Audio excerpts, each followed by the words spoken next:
Hello, welcome to another episode of the Pretty Huge Cinema Podcast. I hope everyone had a good Thanksgiving. And in this episode, we're going to go over how Thanksgiving went in this household. Slight wedding. No. Alright, 3, 2, 1. Hello, welcome to another episode of the Pretty Huge Cinema Podcast. Hope everyone had a good Thanksgiving and all ready for the Thanksgiving season. Today, going to go over how Thanksgiving went here, a slight correction to what I said about Thanksgivings past that I experienced. I'm going to talk about Iowa women's wrestling a little bit, get into that, get into how they're defending their dynasty. Then, lastly, you're going to start talking about Christmas decorations, what things look like here, and my general thoughts on the decorations, because everyone has those decorations up already, and if you don't, then you're behind schedule and might as well not put any up. For Thanksgiving here, things went pretty smoothly, kind of surprising, wasn't as stressful as I thought it might be. We pretty much split up 2 days. The day before, no, it was more like 3 days. Ugh. Okay, so the Tuesday kind of planned out what we're going to have, tried to find healthy type things, healthier, just lower in butter, lower in full fat dairy stuff. Tried to find those, going through a bunch of recipes. Looking through those recipes, it is hard to find recipes just this is what you need, then this, then this, then this. There are so many ads that are flying at you during while there's so many ads flying at you while you scroll through the different websites. It's ads for how about these pans? How about this cooking method? Oh, here's a similar recipe you might also like. What do you think of that? It's a full story of how I came to decide that this was the best mashed sweet potato recipe. It took years of testing in this special kitchen. I had to go overseas, find myself. I had to take some of this French cooking method, some of this Japanese cooking method, brought it all together here for you to make these sweet potato mashed that you can put on your table. That's basically what anyone knows the ingredients are. It just might be the ratios are a little bit different. So without that added some difficulty finding recipes, because you would find a recipe but you couldn't figure out what all was in there, and plus all the different seasonings that you would need to get. We don't have a standard spice seasoning rack. Pretty basic food, pretty bland, rubbery chicken, stuff like that. So if something had an eighth of oregano, an eighth of this, an eighth of this garlic powder, an eighth of this other herb or spice, that this would be the only place we use it, we kind of skipped that off, or we said, do we really need this? There's some recipes where it would have carrots and celery. We thought, we're not sure if we really need these, but threw them in there anyway, and borderline for adding some of them. I think it turned out fine for it. Guests were happy with it. Had just enough places on the couch for people to sit. People were able to fall asleep while watching TV there. We were short one kitchen chair, so we brought a chair from an office here, I think it was my wife's office, and just put that at the table. It was slightly different than the rest, but everything came out on time. We didn't really do much prep on Wednesday. Wednesday was mainly just the food shopping and hoping we have everything we need. Thursday, we turned the meat on 7 a.m. for the turkey trot, then started cooking at around 1:30. Things didn't burn down too badly. The dishes, and those are the same. Since it's at our house, we had to do the prep, the cooking, and the cleaning. Because if other people did the cleaning, then my wife and I would have gotten upset at how they did it. They might not have cleaned the stainless steel the way I like it. They might have not dried things off. They wouldn't have put things in the right way. They wouldn't have wiped down the counter in the way that we like it.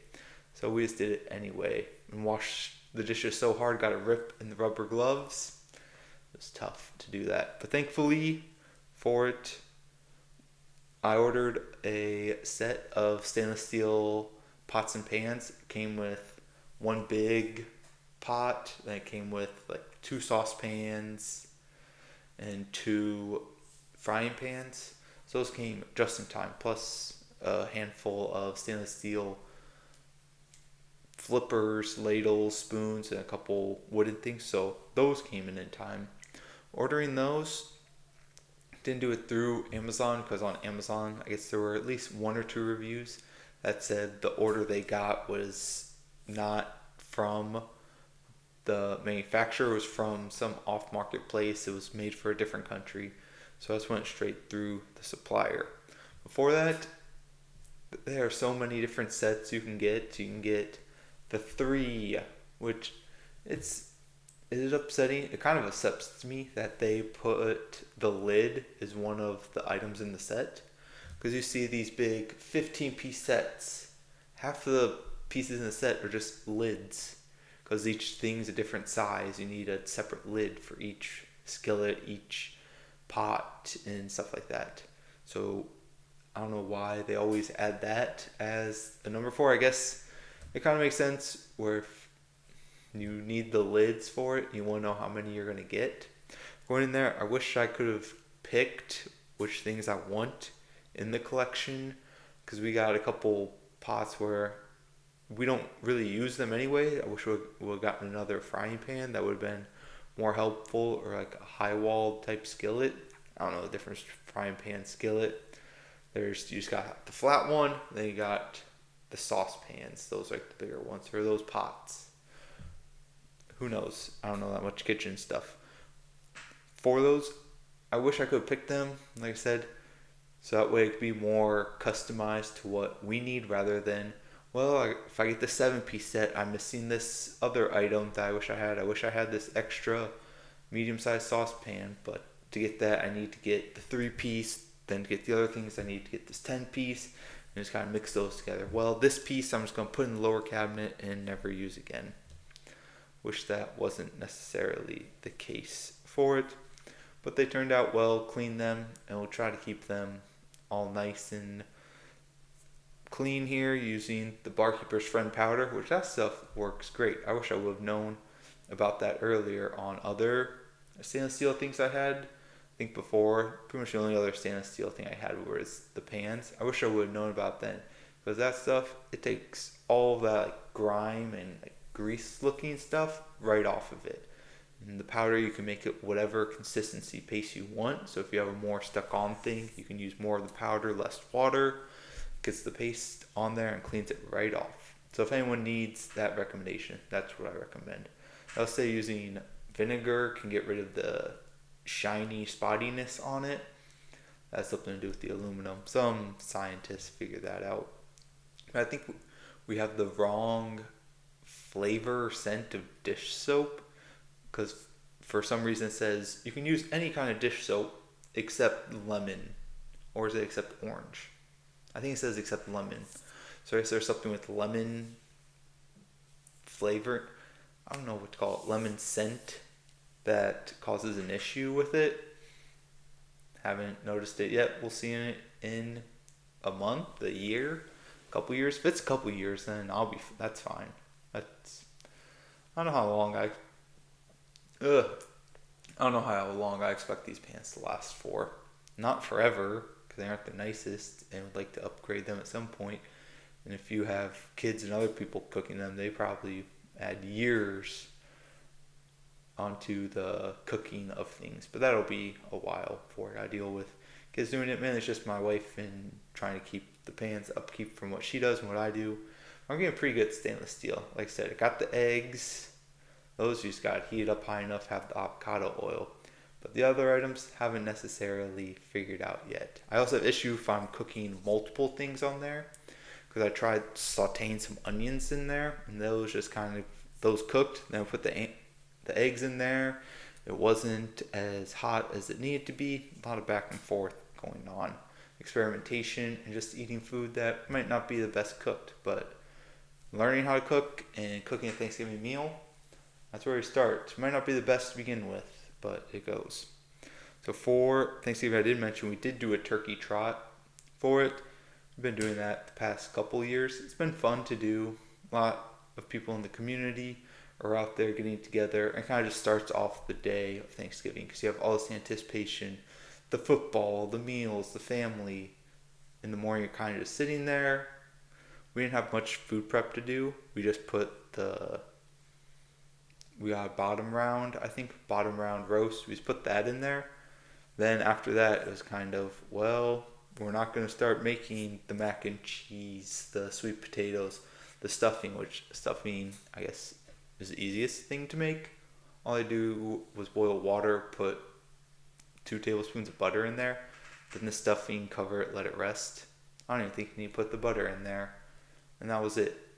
I didn't know it was that easy to make out of the box.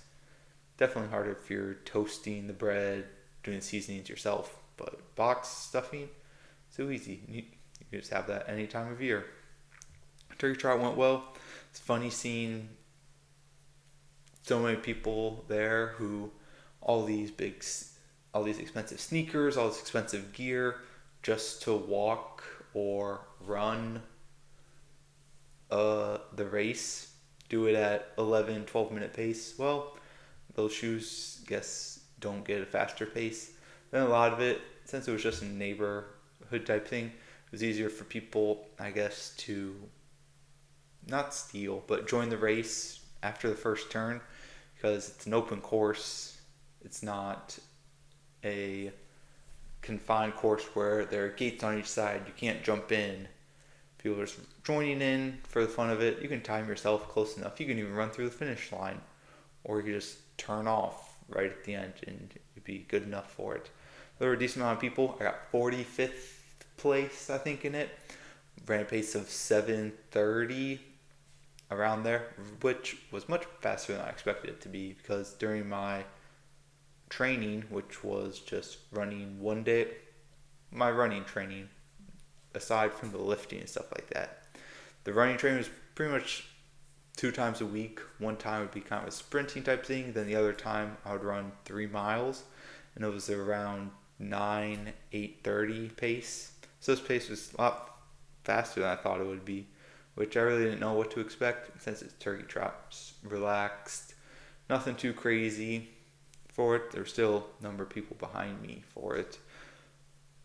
So that went well, no serious injuries. Got a single pancake after, then got a picture with the Christmas tree that they had up already for it. So our Christmas tree decorations are already up here. Okay, that was good. Oh, I don't want to transition to Christmas yet. Not yet. First, I gotta do a correction about Thanksgiving pass. So before I said I always went to these buffets, never had a home cooked meal for it. That's not right. And if my wife listens to this next part, it won't be her favorite part because I did remember there was one Thanksgiving. Now I need to think about other times. Did I have home cooked Thanksgiving then? Probably not. Okay, so the one time that I can remember is when I was in a previous girlfriend's house for Thanksgiving. This is the juicy stuff. This is how we get the numbers up here. So it was one Thanksgiving that I had a home cooked Thanksgiving on. Let's see here. So it was when I was going to school at Florida. She lived, well, I don't know. Her parents were currently living in Tallahassee area. That was the only time I've been in Tallahassee, which probably should have gone there more, visited, see what it was like. Cool place, capital. Saw the Doak Campbell.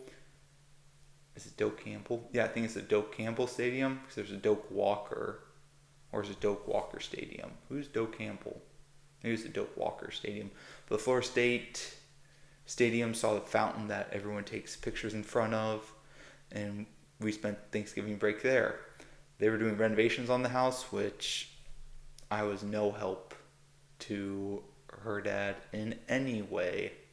I was pretty much holding things. He was tearing down walls, looking at the construction plans, deciding this wall's not load bearing because you can tell based on this and this. Is that right? Who are you talking to here, guy? It's not me. I don't have particular interest if this house falls down at all. All I know is you got some tiny dog in there who can't control its pee, and you have these pee pads all over the house. and you got no floor in here, and you got asbestos flying all around. I don't know what these plans are. He's putting up, like, he's tearing down walls. He's putting up his own walls. They're creating a foyer type area. I guess it's like the open space right after you enter the front door. He's putting these walls up. So when I went there, they did have the home cooked meal for it. Her mom cooked all the stuff. I think we had like Cornish hens or something for it. Just some small chicken thing. It was like, this is pretty sweet. You just get chicken, tear right into it. This was before the rotisserie chicken trend hit a couple years ago. So her mom just cooked all this stuff. That was a home cooked thing. I didn't do much of it, which, I don't know, looking back on it, funny, I guess, things that happened. So while we were on the trip, her mom convinced her to buy tickets to go to Iowa to see me and my family for Christmas. Spoiler alert, we broke up a couple weeks later. Who knew? And then she had these tickets that she couldn't get a refund that she bought to go to Iowa. Happens. And the other thing, I almost lost one of the dogs. Because they had this dog, what was the dog's name? Molly, I think. Yeah, Molly was the name of the dog. It was a German Shepherd dog that they didn't let inside the house at all. It was because they were doing renovations. The dog was too energetic, too big. Maybe it didn't get along with the other cat or dog. What did they have? I think it was a cat. Because I think that was around the time when I knew I was allergic to cats. But I had a cat issue and I made her get Claritin for me. They kept the dog outside. All weathers. Raining, sunny, hot, cold. All of them. There was just this cage for it. Her dad would go out every once in a while, let her out, and she would run around the backyard. Thought, okay, that's fine. Dog outside. I'm not going to say no to this. Then there were a couple times where we took that dog out for a walk. They made it look easy. You took this leash, you put it on the dog, you go out for a walk. I took a couple dogs out for walks before with this leash. I didn't particularly know how to put it on. So one morning, I took out, I don't even know what day of the week it was. Who knows? But anyway, I needed some sort of fitness. There was no gym around, so I thought, I'm going to go for a run. Well, you know what? I'm going to take this dog out that everyone's not spending time with, doesn't know anything about. They kind of like look at it from the window. Okay, I'm going to take this dog out, be nice with it. This leash, I know how to put this leash on. So I took it, put the leash on her, and I was like, okay, here we go. So we open up the gate to go from the backyard out to like the front yard out to the street area. So as I'm going, close the gate, we're going up to the street. This dog does one shrug of the shoulder, leash off. Thought to myself, well, this dog's running away, I'm running away too, and this family will never see me again. Because they might be a little upset that I lost their dog. This dog does one shoulder shrug, runs to the front door of the place because that's where they keep their food at. And I run after it, yelling the dog's name, Molly, come back here, Molly. Then the dog goes to the front door and then off. Just into the street, into the neighborhood. And this was, I don't know what time it was. No one else was up in the house. I was the only one up in the morning. I don't know, 7 a.m., 8 a.m. maybe. Early enough in the morning where it's not, I guess, not crazy for other people not to be up. And I just had to run in the direction of the dog and hope I found it. There weren't any neighbors out. They weren't in, I don't even know how big Tallahassee is, but I don't think Tallahassee's a crazy busy place, but it is a city. Where they live at wasn't too busy. There weren't cars flying by, but there were still cars out. I don't remember seeing anyone else. Then it was about a quarter mile away. Is that how far it was? I don't remember. I kind of blacked out. I just had to run as fast as I can in the direction, yelling this dog's name, hoping some neighbor would come up to me saying, oh, dog's over there, dog's over there. Or see someone sitting with the dog and having Molly with her. But since it was a German Shepherd, she wasn't the smallest dog, so I don't know how friendly she was, and she was kind of kept outside all day. might lead to a not so friendly dog. So eventually, quarter mile, I think it was probably a quarter mile, it wasn't that far, half mile away, found the dog. It was very surprising. I took this leash and I just clipped it on as tight as I could to make sure that it didn't go off again. Then we just went on a run, which going on a run with the dog is very difficult to do. Dogs just kept, at least this dog, maybe the dog wasn't trained well enough.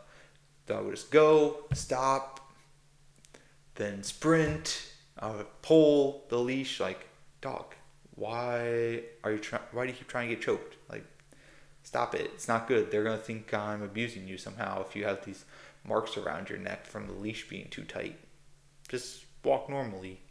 Which being a German Shepherd, I mean, she can run very far, very fast. But eventually, endurance, I would catch up with her. That's how it works. If you read the Sports Gene, I forget if that's by, where Sports Gene just says, well, humans, they can't run the fastest, but pretty good at endurance in all different weathers. All these animals, leopards, panthers, lions can sprint really fast for a short period of time, but humans can do it for a longer period of time. Similar to dogs.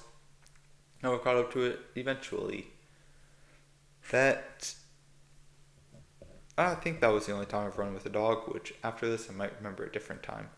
That was pretty much the only time. I almost lost a dog. Thankfully, didn't, and returned the dog, and then broke up with the chick. I don't know how many weeks after. How many weeks after was it? I don't know, a couple weeks. Do I want to get into that story? No, I don't particularly want to right now. I don't know what else it'll take. But I'm not going to do a whole episode on that because, like I said, wife will get mad. No, she won't get mad at me. I think it's kind of funny because, hey, all those paths led me to her some way, somehow. Okay, speaking of females, Iowa women's wrestling. So I looked at Iowa women's wrestling schedule. Nothing too different on there. Had a couple of tournaments already, a couple of duels, multiple champions, multiple top-ranked people, winning all these duels, shutting teams out, winning 38-0, 35-0. Really, not too difficult. But there was one thing on the schedule that kind of scared me. It was seeing Oklahoma State on the schedule.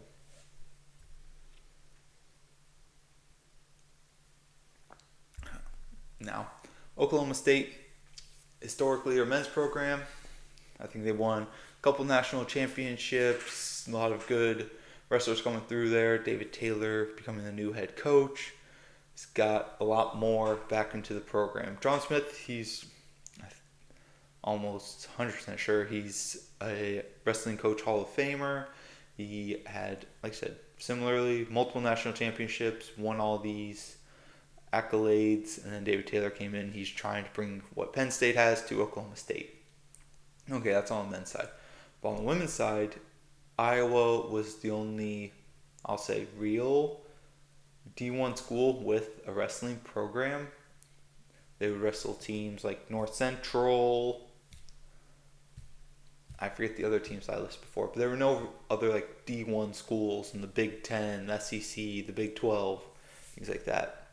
So this might be where Iowa could potentially falter with Oklahoma State coming up for it because they're a big school. They got Oklahoma, and with women's wrestling in Texas, Oklahoma getting bigger, maybe they'll say, oh, I'm just going to go to Oklahoma State instead of going all the way to Iowa.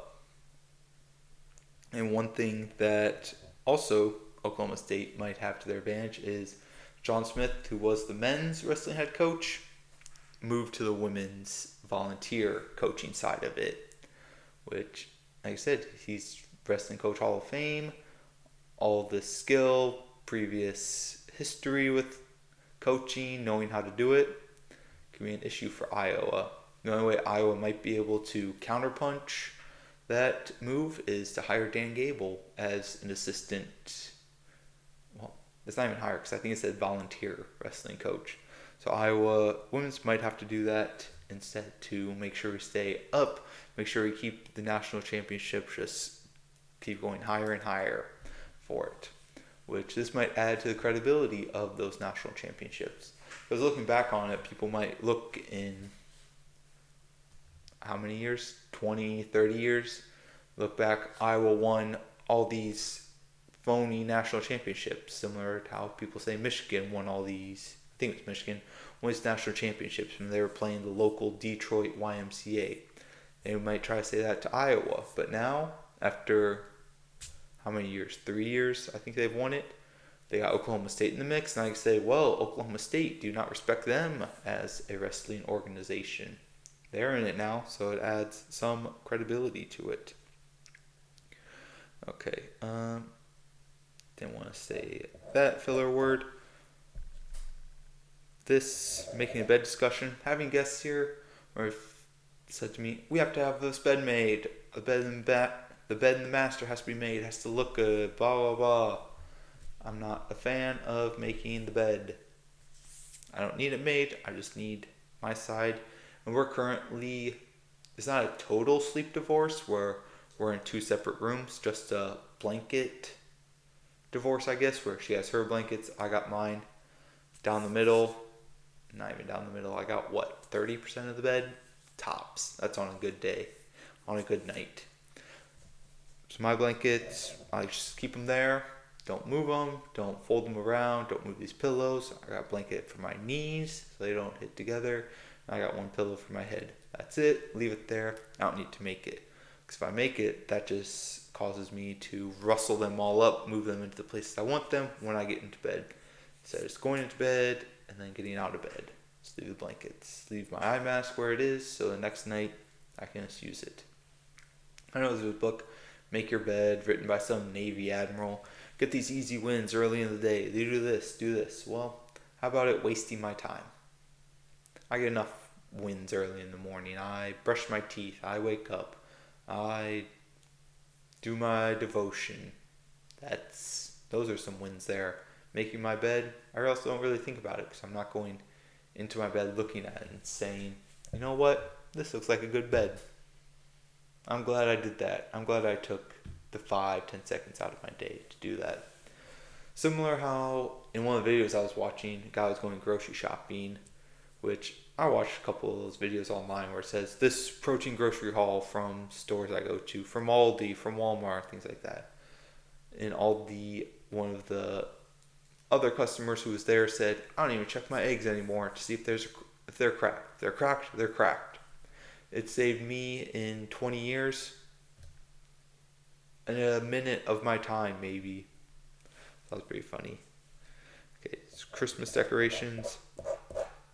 Yeah, this will probably be the last thing. We'll get to that later. Christmas decorations, we got them up here. Wife put them up while I was out of the house, so kind of a covert type operation. I see these decorations, think to myself, I don't remember buying this. I don't remember having this in stock, which that's because I don't pay attention to them. She gets them sporadically, randomly. Charges pop up. And she just says, oh, it's furniture. Don't worry about it. So we got some random ones up, some trees. I don't know how many of some on the outside, stuff like that. Nothing too crazy. Unfortunately,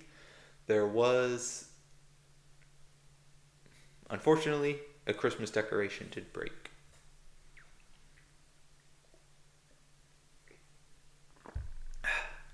But it wasn't a Christmas decoration at our house. Instead, it was Christmas decoration at our church. So I went to help my church with the decorating. They asked for volunteers. We need help putting up these big lights, these big trees, this nativity scene, this stuff like that. I thought to myself, okay, it's moving stuff around at a church. In the morning, not doing much. Okay, I can go there. And yeah, I understand you need help. Some of the stuff's heavier, kind of riskier.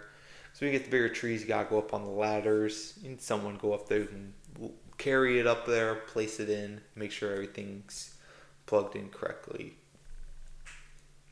Well, unfortunately, I decided to not help right away with these bulky, sturdy Christmas trees. Instead, I tried to help with these delicate little nativity scene things that are made out of